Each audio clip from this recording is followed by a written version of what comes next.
What's up, guys? Welcome back to another episode of Behind the Facade.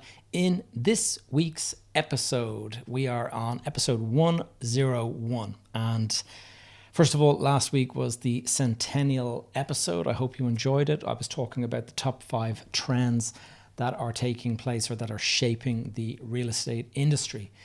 This week, before I get into introducing my guest, I just want to do a very quick shout out to Adama. And Adama is based in the Gambia in West Africa.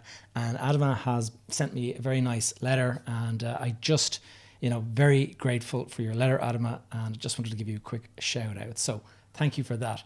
This week, we are talking to Mr. Sam Liebman. Now, Sam is an author and a property investor. He sent me this copy of his book called Harvard Can't Teach What You Learn from the Streets. Now, having read through it, it's a really good book.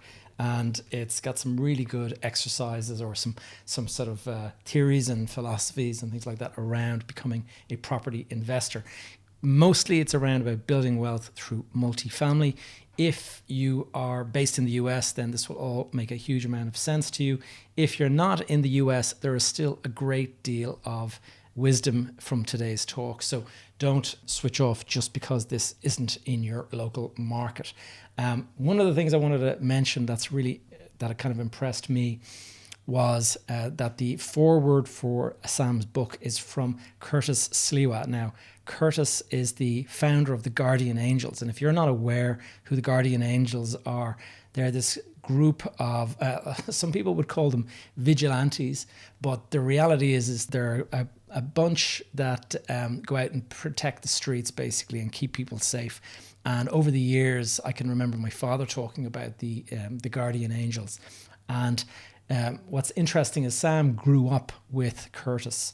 And so they grew up on the streets of New York and they had to figure it out themselves, get street smart. And that's kind of where the book title comes from. Sam has gone on to have a very successful real estate career. And I think you're going to really enjoy today's podcast. One of the quotes that really stood out and it actually straight away I could relate to it. And it is, this is the new millennium where instant gratification takes too long. And that is very much the kind of the mindset that I have these days about, the way people sort of look at the property sector. So for context, by the way, before we get into the episode, just be aware that this podcast was recorded before Russia invaded Ukraine. So there's no mention of it because it hadn't happened when we recorded this. All right. Enough of the intro from me. Let's get into my conversation with Sam Liebman.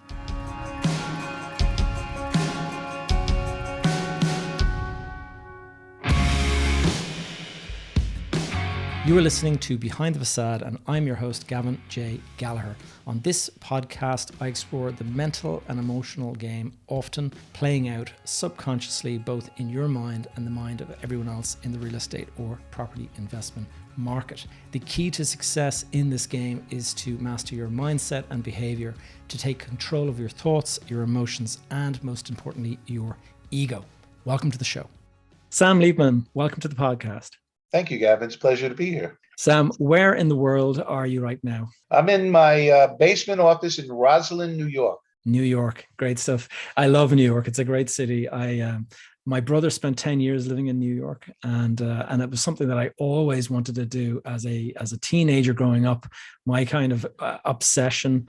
I traveled to New York I think it was probably 14 or 15 years of age, and I had never been to America before. And we arrived into Manhattan and the skyscrapers just blew my mind. And coming from Ireland, where the tallest building was 16 floors, arriving into Fifth Avenue and you're looking at all of these towers, it's just, it's an amazing place. So it's a real pleasure to have you here. Thank you. Well, now New York, unfortunately, is circling the drain. It's horrible there, what's going on there. And the 16th floor might be ground level because they're building 80-story buildings now. I've been following what's going on Billionaires Row, and it's like 96 stories and things like that. It's incredible.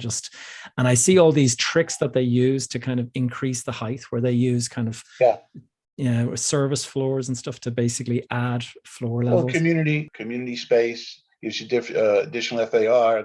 You're allowed to buy what they call inclusionary air rights now. A lot of different stuff to do that. And Yeah. technology has increased so much. Me personally, if I was on the 90th floor, I'd be worried about nosebleeds. Yeah. And who the hell, God forbid there's a fire or something. I mean, how do you get down? I mean, really, Yeah. Yeah. I personally, except for the view, 10th floor or below is fine for me.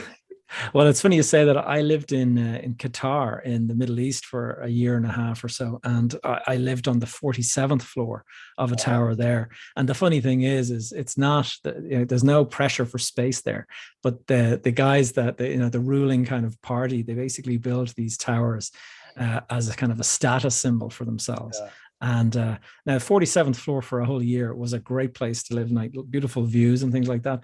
But every time you wanted to go down stairs to kind of get a drink or something like that, it was lift, elevators, and all this kind of stuff. So it does have its drawbacks, all right. Yeah. Yeah. Yeah. And Yeah. it's just, whatever somebody wants, but you're paying a fortune. I mean, $100 million for Yeah. a For what? Yeah. 3,000 square foot apartment in the sky. Yeah, that's it. It's a status symbol at the end of the day. It's all about the way people's mind work in terms of. We're going to get into some of that today, as Yeah. we were talking about just before we started recording. Yeah. Sam, as I normally do, what I like to just do is introduce our guest through. I mean, we're going to get into your book and all that kind of stuff, but just to give people a little context and backstory, can you just kind of give us your early start and how you found yourself into real estate? Yeah. I mean, basically, I was just a poor kid from Canarsie, Brooklyn, which is a pretty tough neighborhood. I refer to it as the mafia minor leagues. So Okay. all the kids that I played with, either their father was connected, they were in jail. We never understood that, but it was a tough place to grow up, and you need to develop street smarts, get your spider sense tingling, knowing when something's not right. And we developed that as a survival technique. And I coupled that with a traditional education. And I worked for accounting. I majored in accounting, became a CPA, and I got a break in 1982. It was a developer, it was a famous lawyer, famous, well-known lawyer, Bob Lieb, who was looking to leave law and start a development company. Right. He was looking for a young, energetic guy with accounting experience to grow with. So the name of the company is Mountain Development Corp in New Jersey, which is Heard a that. Yeah. big company now.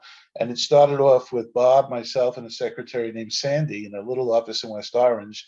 And in 3.5 years grew to about 20 million square feet of office space.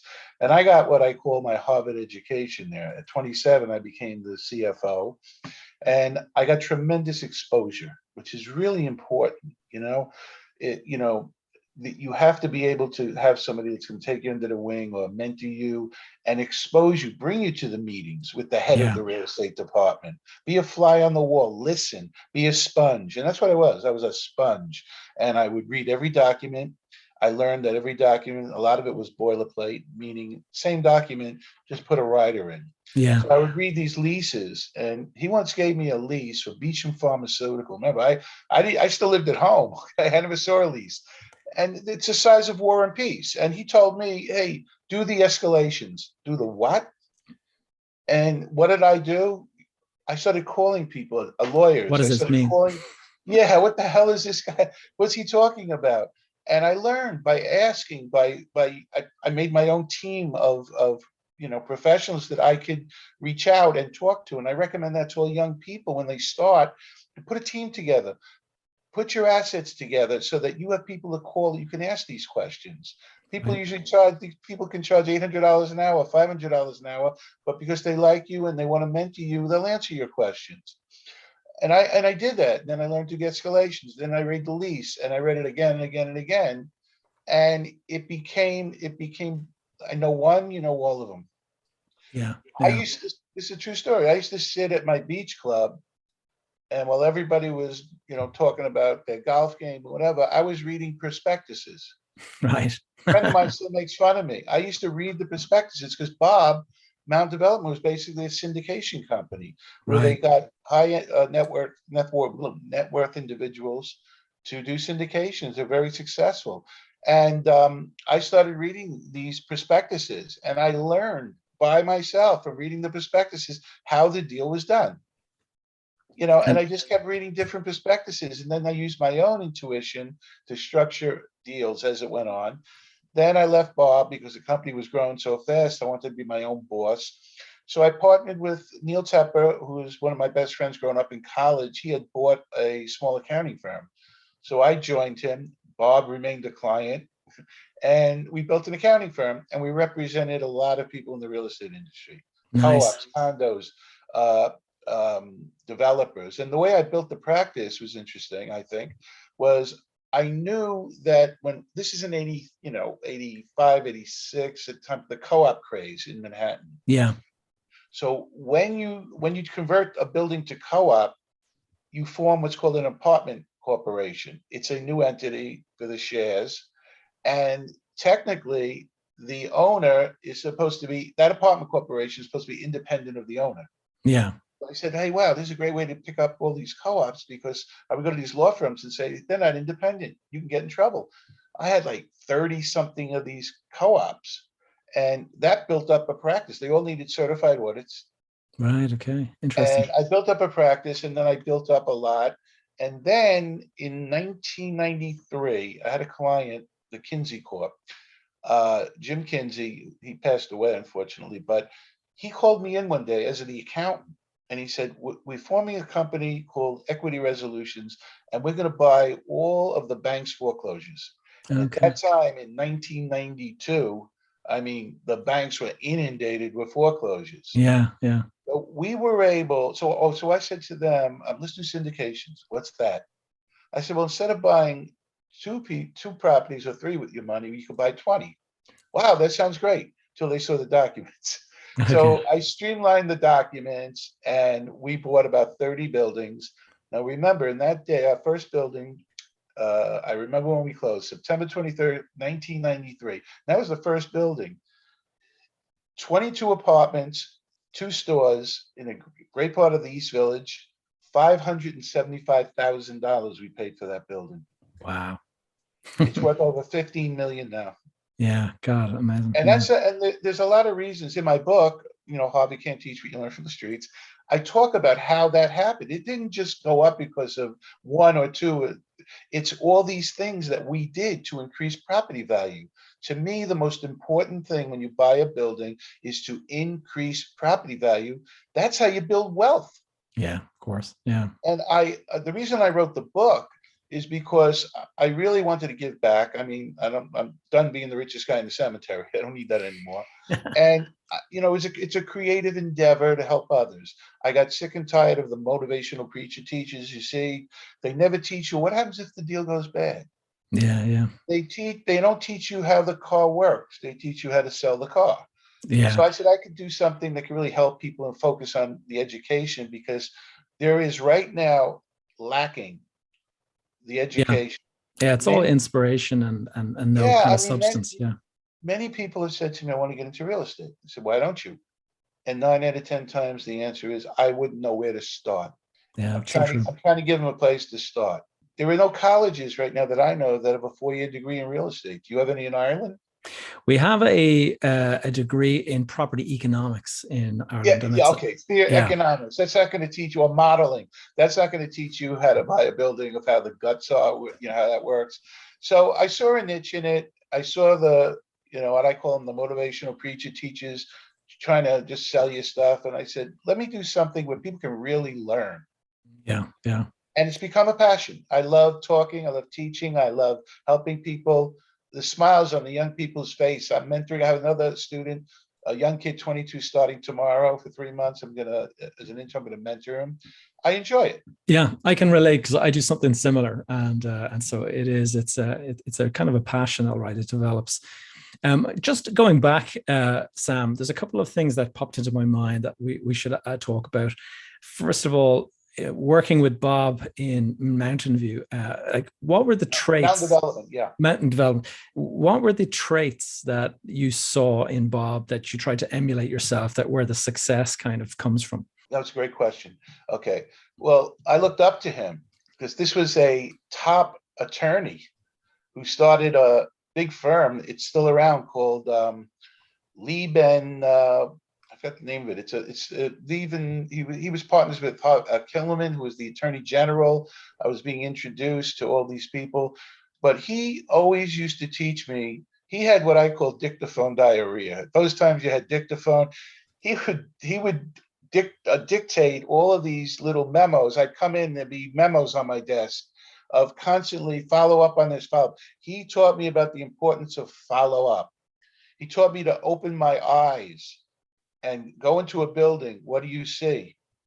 And it could be a dirty ashtray, Yeah. anything. Just Just attention to detail. Yeah. attention to detail. Do things the right way. Okay. Don't try, never try to, when you do a deal, make sure it's fair. Leave something for the other guy. But know your stuff all the time. Know your stuff. He would say on the lease, what about this? What about that? I have to go back and look at that. Yeah. He Yeah. was a tough guy. Don't get me wrong. Moody, tough guy, but a good guy. And he did things the right way. He became a developer, and he didn't really have the nose for develop. He was more of the attorney turned into a developer, taught himself, Right. had some Right. bad deals that I witnessed and learned from, had a lot of good deals, mostly in office, which is interesting because Yeah. my background was in office, but I don't want to own any office buildings. Yeah, it's funny. I'm involved in office here, all right, and it is it's in a difficult place at the moment. It's kind of hard to tell which way it's going to go with Well, COVID, can I post ask COVID. you? Can I ask you a question? Yeah. You Do you think there's Armageddon coming like I do for office buildings? Well, from what I'm looking at the moment, it does seem as though there's a kind of a bifurcation of the market, and there's the really good buildings will continue to have occupiers, but I think anything that's kind of secondary and that's not being properly maintained or updated, I think they could fall off very quickly. And another thing that I'm seeing a lot of is around the whole environmental side of things, ESG and all that. It's if your building is not up to sort of the new standards in terms of environmental sustainability and stuff, very quickly you'll have zero tenants with any interest at all. And so it's and a lot of people suddenly realize that too late, and by that stage the cash flow is gone and they can't raise the money in order to kind of upgrade the building, and so you're stuck in a very difficult position. You know what the occupancy rate in Manhattan is now? Take a guess. Oh, geez, I don't know. I mean, I know our business park, it has fallen off a good bit. Yeah. 30%. 30. Wow. Yeah. But then at the Now, same time, I saw Google had signed a big lease last year. And so yeah, there is some activity. All right. I just don't feel that people are going to go back to work more than 65% of what it was. You don't have to live in the city to do business in the city. That's And true. because of the pandemic, we are all, look where I am. I mean, I have an office in Atlanta and Texas, but my New York office I closed. I have meetings like this or in Zoom without missing a beat. Yeah. Yeah. And It's I so true. just don't feel, and if you look at the what I refer to as Armageddon coming for office, because what's going to happen is that, let's say a law firm has 30,000 square feet. When his lease is up or his option, it's time to exercise his options and say, landlord, we got to talk. I don't need 30,000 30,000. square feet. I only need 15. Now, the domino effect of that is Yeah. that the landlord has to retrofit or re-retrofit his space. The bathroom might be on the wrong side. You got to Yeah. spend money there, and he doesn't want. I'm not paying $80 a foot. I only want to pay $65 a foot because I get the same space across the street. Yeah, it is. It's a difficult place, and I've seen some of that taking place where tenants are looking to hand back a portion of their Yeah. floor and things like that. So, yeah, it's something that I'm watching all right carefully. In terms of you mentioned that there was mistakes made, that Bob made some mistakes. I mean, I've often found that the biggest lessons are always from the mistakes that you made. Are there any sort of good lessons that you can kind of pass on to us that you saw from your work with Bob in the early days? You want to talk about development deals or management deals or what type of deals? Well, development, yeah, if you want to go development, it's an area that I'm Yeah, interested. one of the biggest things I see is over projecting what rents you think you can get, Yeah, and undercutting what you think your expenses will be, especially the taxes when they get reassessed. So if you're doing a construction deal like we've done, and in the middle you have something I'm sure familiar with this called the guaranteed maximum contract. yeah, So basically, the bank wants to say, that you're going to have all your subs and so forth doing this for a certain price, $30 million to build this building, and each sub signs that, yeah, this is my guaranteed maximum price. But in reality, what happens is the sheetrock subcontractor, all of a sudden, China's buying all the sheetrock, and sheetrock doubles, which happened, by the way, to us when we built the building. all right, You're not going to put this guy out of business. You're yeah, going to have to work with him. So you have to anticipate all these, especially now with construction prices, doubling basically. yeah, yeah, and You labor have to, shortages. yeah, the mistakes that were made were thinking that not putting in a big enough contingency for what I On, call human nature, yeah, or things to change. And we all try to do projections on the rosy picture. So the big mistake developers make is not anticipating the what ifs. yeah, They just want to put in something that the bank can hold, can do to get you financing. Um, there's also, you have to have the right team. When we developed a project, we built a 21-story building in Manhattan. Um, I made sure that every Wednesday at 4 o'clock, the team, it was mandatory that they be at this meeting in person. So we had, the mechanical contractor, the broker, the architect, you name it, all in one room, and it was mind-boggling how many problems was solved at that meeting. yeah, So for instance, uh, let's say the architect says, okay, the city wants us to redo the way that that the ingress or egress comes in. So the architect comes up with a plan, and now the general contractor says, well, I can't get my equipment in to do that. Now if he wasn't there, think about all the time that would be wasted. I yeah. got to contact him, send it to him, do all this other stuff.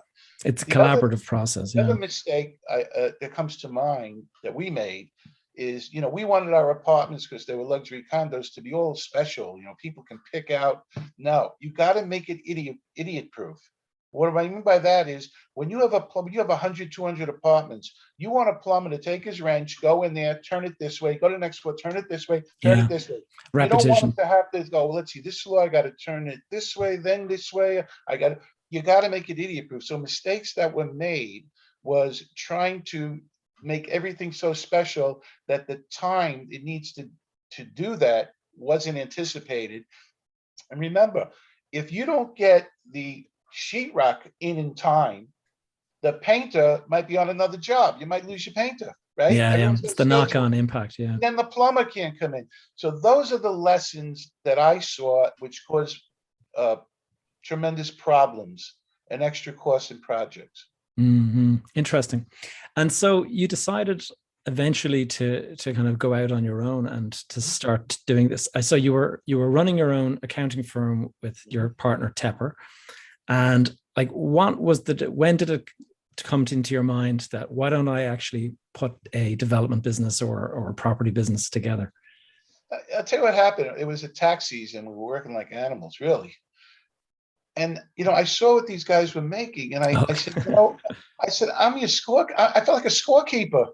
They're Yeah. making millions, and I'm keeping score. Yeah. Yeah. I Yeah. don't want to be a scorekeeper anymore. And I learned enough through the accounting, through Bob, to say, I think I could do this myself, but I didn't know exactly how to do that. And then what happened was the person I mentioned, Jim Kinsey, called me in one day and said, and I sold them on doing syndications. I had the ability to raise money through clients, through other people. So we had three people. We had myself, Jim Kinsey, and another older guy. He fronted the money until the syndication money came in, and we bought about 30 buildings Yeah. together. And at that time, I didn't know much about management or development. But what happens is through the years of learning now the management from somebody and learning development, I now mastered and learned the skills that I didn't have at the time. Right. And that's why I tell young people to partner with people that have skills that you don't, and then learn their skills, and then you can go out on your own. Yeah, it's So, so and I true. also wanted support. I didn't want to be the guy that does everything. You can't.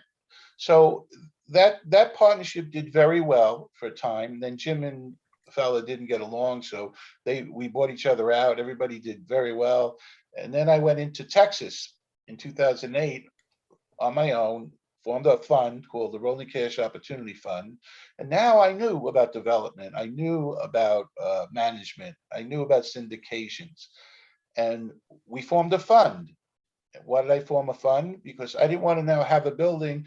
Okay, 20 people put in $10 million. I wanted to have the money ahead of time. And I didn't have the address of the building that I wanted to buy, but I knew the type of building. So Right. all our investors said, well, you're not going to do industrial. You're not going to build schools, but you can do, office buildings. You can do residential. So the money was there, and I, as the general partner, I was in charge of finding the deal and saying this is right for our fund, and we did very well. Yeah, I'd say so. Texas in 2008 would have been pretty good pricing. Sure was. Sure was. And tell me this, in terms of your own habits and behaviors, like what would you say has been the biggest benefit in terms of, your success, and what have you identified as kind of the key traits that have made the difference? This is what I tell every young person: master the fundamentals.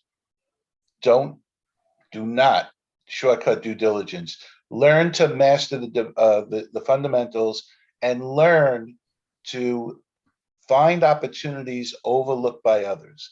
We made a fortune on other people's mistakes. I'll give you a quick example. Let's say you're looking at a setup, an OM, worth remembering them from a broker, which is just a litmus test to me Yeah. until it's verified. But you go and you do your analytical due diligence, and you find out that the water and sewer for 150 units is, let's say, $100,000 a year. But that's really a lot.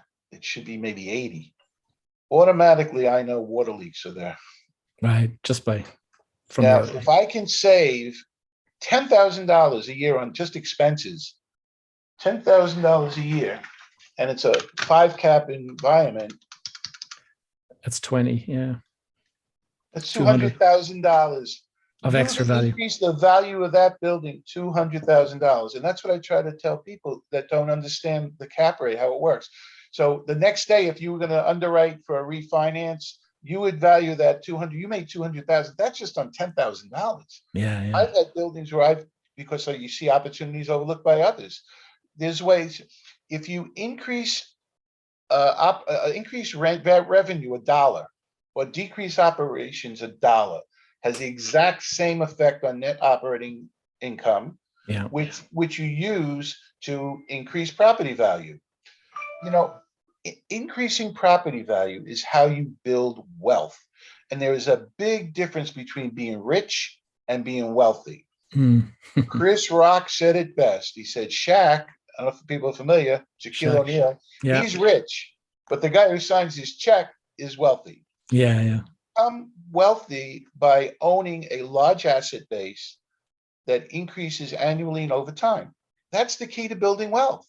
Now, flipping houses and owning a 2-family apartment, house, nothing wrong with it. But where's the large asset base? Yeah. What can you do to that 2-family house to really make it better? Not much. But if you have 150, 200, 300 units and learn how to buy those buildings, what do they say? The world is your oyster, something like that. Yeah. The world. Right. So I focus on, and the book focuses on ways to build wealth. And to do that, you have to be really educated. You have to be experienced. You have to find opportunities overlooked by others. Also, identify potential problems that are overlooked by others. Yeah. That's why I say don't get emotional about real estate. Don't look at the curb appeal. It's Yeah. numbers. Yeah. To me, it's all numbers. Yeah. Well, let's just get into your book now. I mean, and thank you for the copy. The first chapter immediately stands out to me because everyone who listens to me on social media will know that I talk about instant gratification, and your chapter is "Welcome to the New Millennium, where instant gratification takes too long." And it totally resonates because I can see it nowadays. Everybody, they're all talking about cryptocurrencies and all this kind of stuff, and the reality is it's not always so. You can't predict necessarily what's going to happen in the future, whereas having 200 apartments or something like that, it's a steady, methodical increase in value that you can do over time, and it's likely to kind of stand the test of time. Well, it remains to be seen. Another thing that I found interesting is the foreword from Curtis Sliwa of the Guardian Angels. So tell us, how do you know Curtis? Are you familiar with them? Yeah, well, the Guardian Angels. Yeah, my Okay. dad used to tell me about the Guardian Angels back Well, in in Los the book, Angeles. in the forward, he talks about it. So I was, I was about 6 years old. He was almost 8, 2 years, a little 2 years older, and we were on Remsen Avenue where I live. And at that time, we used to buy baseball cards and flip them. Now, I somehow had gotten a 1961 Mickey Mantle. And I didn't know what Mickey Mantles were. I didn't know anything. So some kid traded me a stack of cards about this big For that. for that Mickey Mantle. I thought, oh, I pulled over on this guy. And I had these cards, and I used to watch the older kids flip. And Curtis was very good. He'd wipe out all the kids. Me being me at 6 years old, I challenged him. I said, I challenge you. And he's like, hey, you shrimp, go away. What's the matter? You afraid? So I finally said, he finally said, oh, okay, kid. So we flipped the cards, and I'd say under 5 minutes, I'm wiped out. Oh, God. Now I'm getting mad. I started kicking him and chasing him and try to punch him, and he's dodging me like, like he's a halfback for in the NFL. And I'm just going after him, so angry, till I was exhausted. And I went back, I'm on the steps, and I started crying. And someone taps me on the shoulder. It says, hey, Sammy, here's your baseball cards. It was Curtis. That became a friendship that's lasted almost 60 years. Wow, nice. So I watched, when we were young, we played stickball all day. We were friends till about 18. I went to college, and he went off to the Bronx, the South Bronx. He was always like a natural leader. Yeah. He's a good guy. He always liked, being up in front and so forth, but a really good guy. He taught us at a young age about racism, ahead of his time. Wow. He would make all the kids. We used to go around collecting old papers and aluminum cans, and we used to sit on to get him to play stickball because he was one of the better players. Right. Yeah. I actually have a baseball up there that he signed for me. He said, my pal, Sam, 3 sue a man, because if you is right. So what we would do is every day we had to smash cans for an hour before we can get him to go play stickball. And I speak to him on the board of the Guardian Angels. It's a great organization. Yeah. We remain friends. He just ran for mayor of New York City. Well, that's what I was going to ask you. Yeah, because I saw there that he didn't win it, but he came in pretty close. Well, he was the Republican candidate, but it's 8-1 registered Democrats. It's impossible. He did make some noise, but it's impossible to win in New York with what's going on. But he had a radio show, WABC, for 30 years. Yeah. And well, the Guardian Angels doesn't sleep. He doesn't need sleep. Yeah, one of those. Yeah. He's on the trains at 1 a.m, patrolling. Making sure he's done a lot of good. He's a good guy. And before the pandemic, I was going with him every quarter. We'd have dinner with his wife Nancy, and we would just talk about old times. Like, it was amazing, because you're a public figure. People would come up to him, and he was always nice to people. But with me and him, we're talking about Vinny Scanzi or something. Remember whatever happened to him. It's nice. And when I asked him, I had I know a lot of other well-known people, but because we grew up, I thought he'd be the perfect person to write the forward. And he was glad to do it. Very Yeah, nice. no, it stood out straight away for me. And just getting back into your book, there's you were talking earlier about psychological due diligence. Yeah. Tell us a little bit about your thoughts on that. Well, I think I coined that phrase. I'm proud of it. And normally, when people mention the word due diligence, it's analytical in nature. Look at the leases, right? Look at the expenses, look at invoices, etc. But there's much more to that. I call it psychological due diligence. There are two personalities to me for every property that should be analyzed. One is the personality of the property. The other one is the personality of the owner. Yeah. If real estate's such a great profession, why is the property for sale? There are good reasons, there are bad reasons. Okay. And other things too. What's the reputation? Through my network, as soon as I find out, let me give you an example. As soon as I find out, let's say Joe Blow or Joe whoever, Joe Blow owns this building and it's on the market. I know through my connections that Joe Blow is a great operator. And before he sells a building, he's going to suck every single piece of potential out of that building. So what am I going to do different than what Joe Blow does? Yeah. Okay. So, I'll pass on that. Whereas if I know that, and we bought a property like this, that it was owned for years by an older man who passed away, it's owned by three kids who live in three states that are suing each other. They Right. never put a dime in the building. Building's what I call a virgin building. It's never been touched. They didn't try to improve the building. That's my kind of guys. Okay. Yeah, yeah, yeah. So knowing that's who is the owner, how motivated is he? Is he in financial trouble? How is he in his negotiations and past deals? And the way I do that is I have relationships with title companies, lawyers, and I'll always say, "Do you know who this is?" And I get a lot of information. Hmm. And the best information you get is from an employee that was fired. Yeah, of You course. get those guys; they'll tell you everything that goes on there. That's really important Yeah. because Gives you remember an something: edge. Yeah. real estate's a game of hide and seek.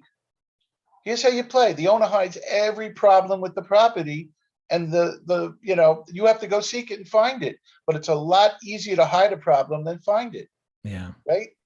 As soon as there's a toxic waste dump under your property, call the broker. Let's get rid of this, right? Yeah, You yeah. don't want to be the guy that buys it. So you have to do both analytical and psychological due diligence. In the book, I talk, it's a whole chapter of all these things from experience of how to uncover this stuff. Yeah, yeah. Interesting. Very useful. Yeah, I mean, very useful is right. And it's funny you say when you said that, something immediately popped into my mind about psychological due diligence. I think it's important to carry out psychological due diligence on your own mindset as well at the outset when you're starting your career, because as I was saying, I find that there's two types of personality. You're either a gambler or you're an analyst. And the gambler will speculate and make these kind of crazy deals that might be very risky. But an analyst, on the other hand, will often just sit on the sidelines and they analyze the deal to bits, but they never take any action. And you have to find some way to kind of like slide either into the middle of those extremes. And have you done that kind of analysis Well, that before? is that is really a great point. So in the book, I talk about this. When I was a little younger and the kids were growing up, we had a pool, a community pool. And I just noticed when the kids were learning to swim, there were three types of kids. There's the first one that puts his foot in the water and runs away. The second kid puts his foot in the water, then he puts his other foot in the water, and then he's in. And there's the third kid who just dives in. Yeah. And I think that's a hologram of how they're going to be in almost anything in their life. We're Yeah. all wired differently. And if you can understand how you're wired, very important to your point. Yeah. So we have to all look at ourselves. When I interview these kids to mentor, I ask them, where do you want to be? Where do you want to go? Like one kid, I remember he went to Wisconsin, great school, and he mentioned he majored in financial planning. And, the kid would just sit there. He didn't have what I call bubbling personality. He would talk more of the analytical, that I could show clients how to do this. So I said, what do you do? Well, I want to have my own firm. I said, but understand, when you have your own firm, you need sales skills. Mm. You have those sales skills. No, I don't like selling. You So better then get to partner be in up. your firm, you have to be able to get clients. You have to, I try to use that, just to your point, to let him know, I want you to think about where you're strong, where you're not so strong, and go there. Why would you want to go to a place where you're not going to be at your strength? So I try to identify the Mm. pluses and minuses, and guide people that way. Yeah, You know, I do. I recommend to anybody who kind of works with me on a kind of mentor level that they should do a psychological or a personality test. And the idea behind it is that when you understand your strengths and weaknesses, you know that there's certain areas that you have shortcomings, and you can go out and partner with somebody who can fill in that kind of gap. that's what we Uh, talked about before. Absolutely. yeah, yeah. And tell me this: the deals that you're doing these days, you're obviously working with. You're doing syndication and stuff like that still. Well,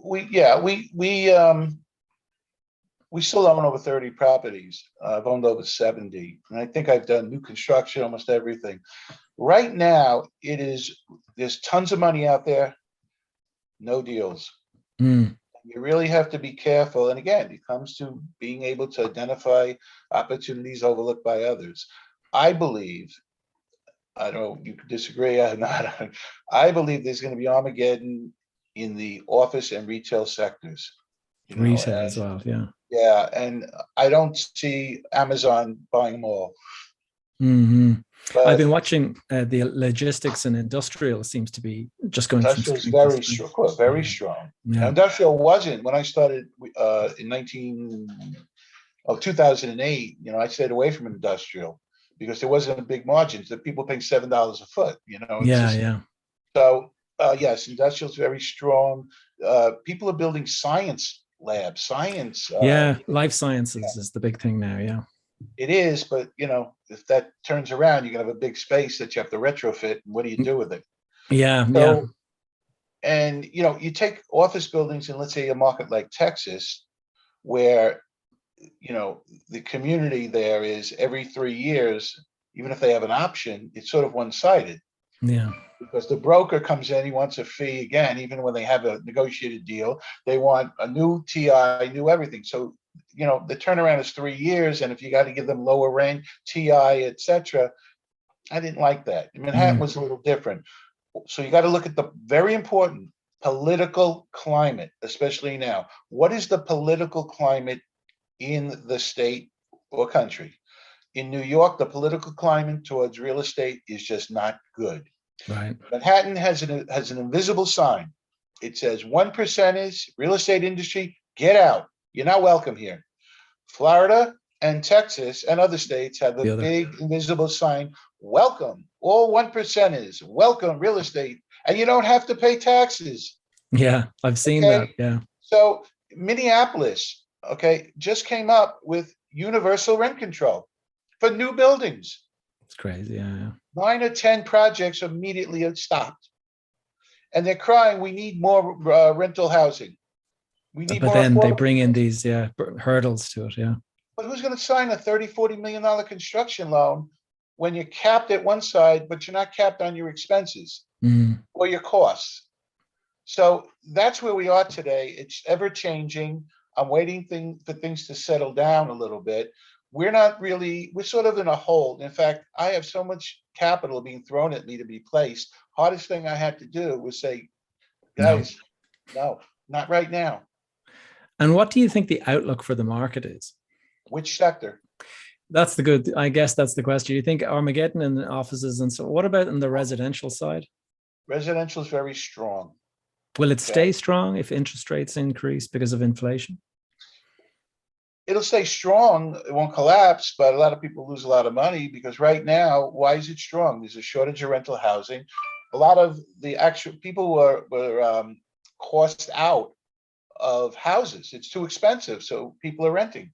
Yeah. Also, there's a changing culture for millennials and other younger generations, they don't want to own. They want everything, not to be not right. So there is a change, and there is a tremendous amount of shortage in rental real estate. But we have communities now where I say in the last 3 years, what I did was we have so much equity in the properties. I didn't want to sell. A lot of reasons not to sell, but I refinanced my mortgages. I got 10 years interest only Wow. at 2.5% interest fixed. Wow. Just insane. Yeah. So that's what they're offering. Fannie, Freddie, insurance companies now. There are a lot more people in the market. The financing is tremendous. And as a rule, I go where the financing is. Hmm. I always tease people that on my tax return, when it says profession, I don't put developer, real estate, I put opportunist. I am Yeah. an opportunist. That's why I go where the opportunity is. Residential real estate is still, it's good, but the cap rates are less than 3% on some projects now. So Hmm. your margin of error is much less, and you're taking on more risk for less reward than ever before. But there is so much money on the sideline. We call it dry powder in the States, Yeah. that people are jumping on things. You're getting zero in the bank. Yeah. That's the Well, big at worry least I I'll put see. it in bricks.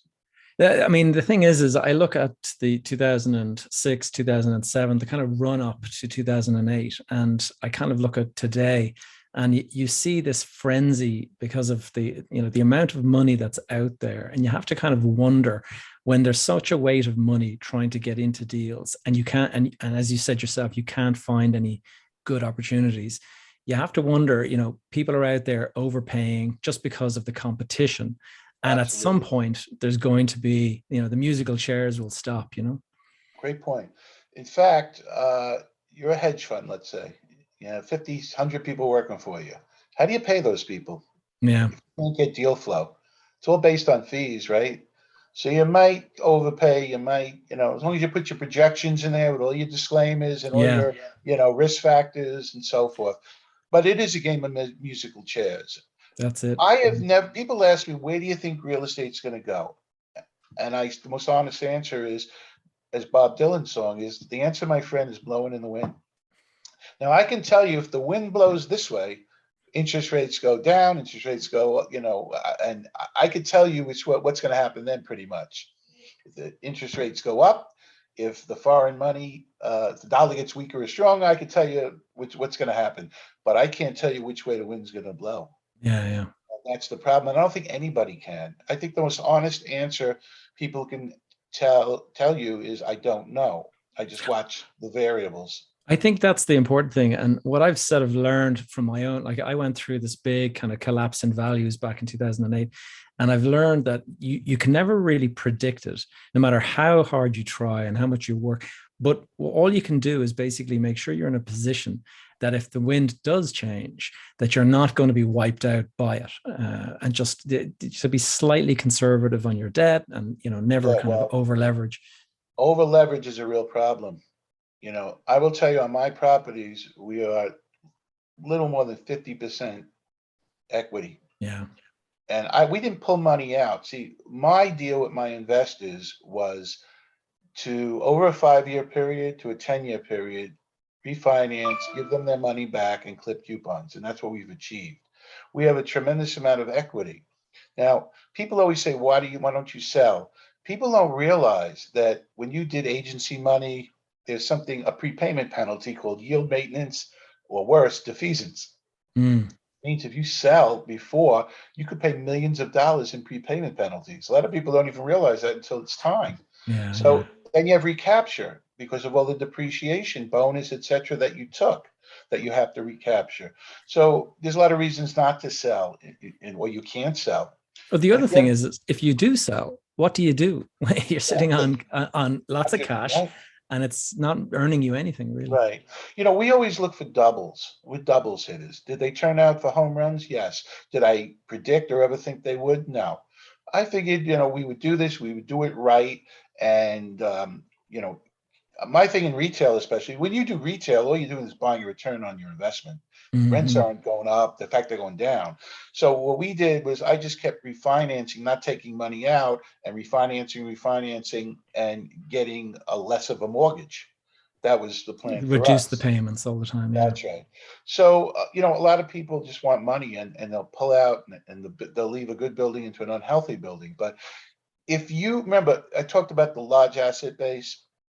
If you have a building that's in a great area and you manage it well, why you can't replace it? Yeah. Yeah. Why would you? There'll be ups, there'll be downs. I mean, I've been through just like you, down times when values went down. I was lucky that when values went down, I jumped in and bought. Yeah. That's But it. I look at right now, I would say the main thing is interest rates, but the political climate. I really look to states that are growing. When we got into Austin, I knew nothing about Austin, but I knew 200 people a day were moving there. Yeah. It's I'm insane. going back to 2007, 8. I saw what was going on there. They're moving out of California and into Oh Austin. God, Yeah. tremendous migration. Now everyone's moving from New York. Wow. Yeah. So there's a lot of reasons. There's a lot. Look, the internet now it's gonna. God knows what it's gonna be in 10 years. Yeah. Yeah. And I just see the habits of people changing, and I just don't see people that are going to go back into the office. I think the office is going to be an amenity. Mm. So if you have one big company that says you have to be here every day, or another company that's just as good says only 2 times or 3 times a week, that's going to be an amenity. It's like when I got recruited from Brooklyn College for the accounting firms. Price Waterhouse wanted you during tax season to work every night and Saturday. And Eisner and Lubin, who I took, was 2 nights and Saturday. So Right. I can't do that. So I think it's going to turn into an amenity, because I think people are accustomed to working at home, and it's not going to change.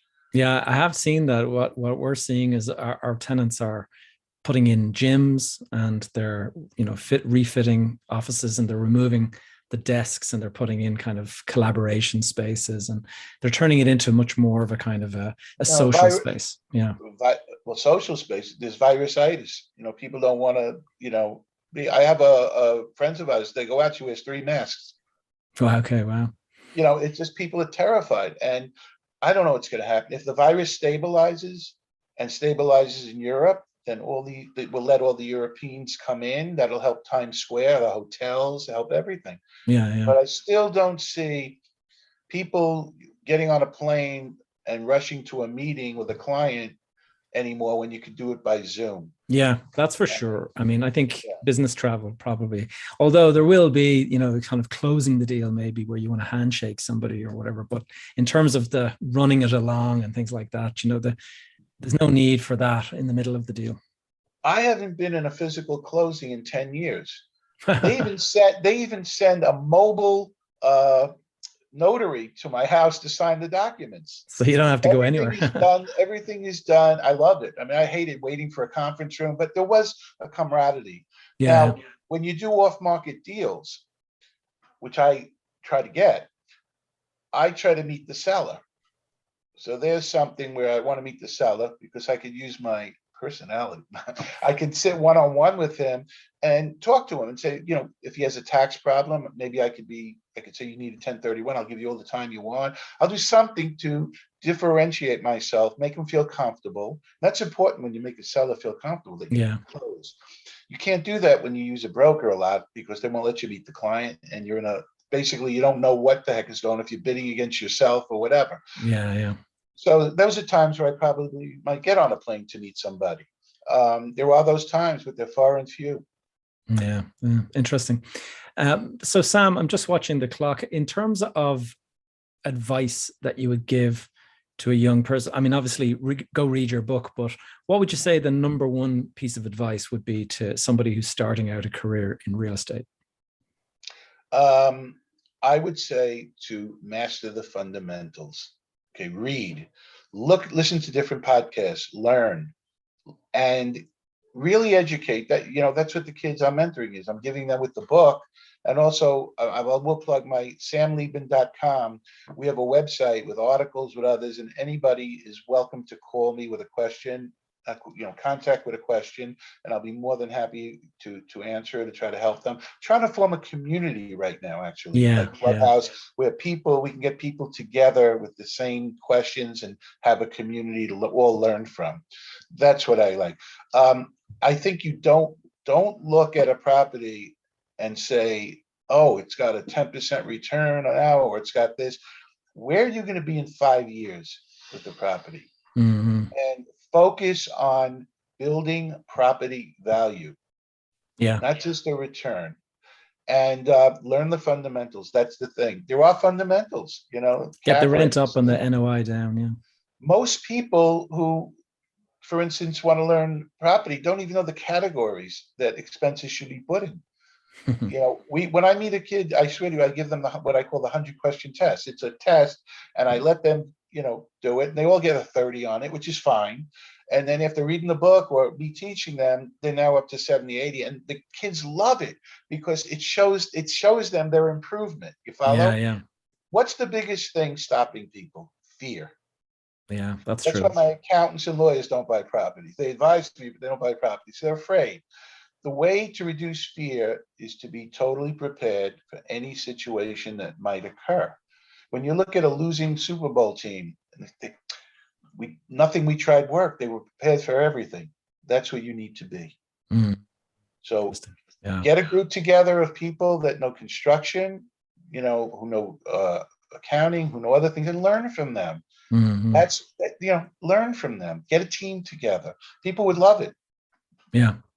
And Sam, a final question I ask all of my guests is, and this is slight different version to what I've just asked you about the best advice you ever got. But if you were able to speak to yourself starting out in your career, what advice would you give yourself now, knowing what you know? Wow. Maybe start it earlier. Yeah. Don't sit in the sidelines. My first building when I was like 35. Maybe I had a little fear, so I waited a little long. Worked out, but I would have started earlier in the process of not going through other things. Identified real estate as where I wanted to be. Real estate was the perfect industry for my personality. Bricks don't talk back, Yeah, if I could, I might have tried to identify. I stayed maybe a little too long doing accounting, be people's scorekeepers. I knew I could do better.